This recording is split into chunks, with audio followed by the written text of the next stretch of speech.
नमस्कार दोस्तों। आज की कहानी है मनहूस बेटी भाग 2। भोर उसके लिए और भी भयभीत होने वाली है। सुबह 4 आदमी उसे चारों तरफ से घेरे खड़े थे। वहीं तरुण और उसकी सास आराम से बैठकर चाय का मजा ले रहे थे।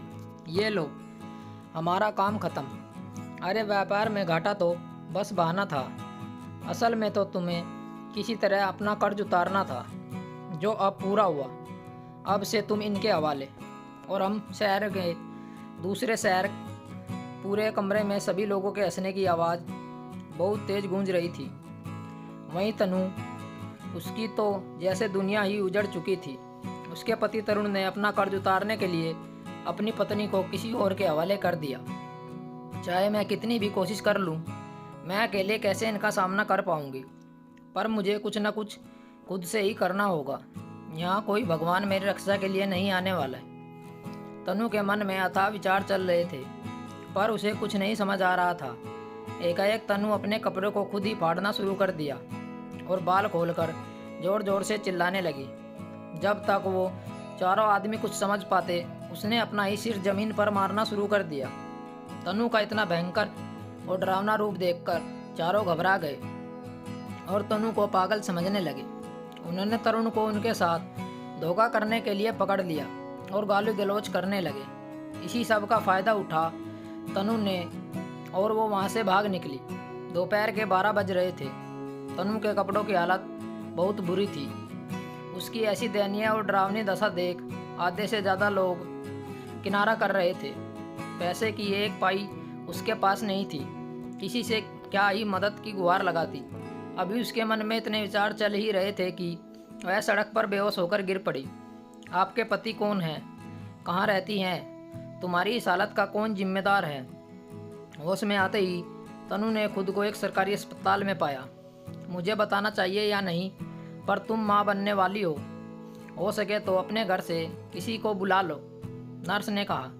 तनु को कुछ समझ नहीं आता और वह इस खबर को सुनकर हंसे या रोए। आंखों से आंसू मानो सूख ही चुके थे, पर वहाँ मौजूद नर्स ने उसे संभाला। उसकी मदद से तनु ने अपनी माँ को फ़ोन किया। थोड़ी देर में माँ, भाभी, भैया तीनों ही अस्पताल आ गए। तनु ने पूरी कहानी जानने के बाद शुभम तरुण के खिलाफ पुलिस रिपोर्ट लिखवाता है। तीनों को जेल हो जाती है। वहीं शुभम तनु को लेकर घर आता है। अंदर से पूरी तरह टूट चुकी तनु को अपने मायके से न केवल भावनात्मक सहारा मिलता है, बल्कि उसका शरीर ध्यान भी रखा जाता है। जिस बहू के डर से सुषमा जी ने उसे नरक में भेज दिया था, वही भाभी उसकी खूब सेवा करती है। 15 दिन बीत जाते हैं। तब सब तनु से उसका बच्चा ख़त्म करने की सलाह देते हैं और उसे एक नए सिरे से फिर से जीवन जीने की सलाह देते हैं, परंतु तनु ने उसके लिए मना कर देती है। जब माँ आप अपने दोनों बच्चों को पाल पोस कर बड़ा करके एक अच्छी ज़िंदगी दे सकती है, तो मैं क्यों नहीं? फिर मेरे साथ तो आप सभी का साथ है। तनु निर्णय ले लेती है। मैं यहाँ आपके साथ नहीं रहना चाहती। आप मुझे पास ही में एक कमरा किराए पर दिला दीजिए, मैं वहाँ चली जाती हूँ। तनु हाथ जोड़कर सभी से कहती है, जैसा आप चाहो दीदी, वैसा ही होगा। भाभी एक बार फिर उसका साथ देती है। तनु को घर के पास एक कमरा दिलवा दिया जाता है, क्योंकि वह अपने आप को किसी के ऊपर बोझ नहीं बनना देना चाहती। जो कुछ भी उसके साथ हुआ वो इतनी आसानी से भूल भी नहीं सकती है। पर अब वह तरुण के बच्चे की माँ बनने वाली थी और वह इस बच्चे को अपनी ज़िंदगी में भी लाना चाहती थी। वह अपने बच्चे और खुद की एक आत्मसम्मान की ज़िंदगी देना चाहती थी, इसलिए घर अलग रहती थी। सुषमा जी रोज़ उसके घर की तरफ चक्कर लगाया करती थी। वहीं भाई शुभम और भाभी भी उसकी हिम्मत और ढाढ़स बढ़ाते रहते। सभी के सहयोग से कब तनु के 9 महीने पूरे हो जाते हैं पता भी नहीं चलता और वह एक सुंदर सी बेटी को जन्म देती है। सुषमा जी और सभी लोगों की देखभाल से वो समय भी जल्द कट जाता है। 10 साल बाद 2 कमरों का घर सुंदर रंग बिरंगी लड़ियों से सजा हुआ था। पंडित जी मंचोच्चारण कर रहे थे। आस पड़ोस के सभी लोग आ रहे थे। तनु एक सादी सी साड़ी में बहुत खूबसूरत लग रही थी। उसकी मेहनत की कमाई के लिए गए घर का तेज उसके माथे पर चमक रहा था। आत्मविश्वास से भरी तनु अब सभी के सामने सिर उठाकर कहती है कि ये उसका खुद का घर है। जो उसने अपनी खुद की मेहनत से बनाया है।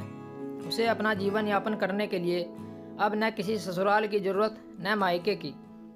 पर वह अपने घर आए सभी मेहमानों के समक्ष बोलना शुरू करती है। मैं आप सभी लोगों से विनती करना चाहती हूँ कि अपनी बहन बेटियों पर विश्वास करना सीखें।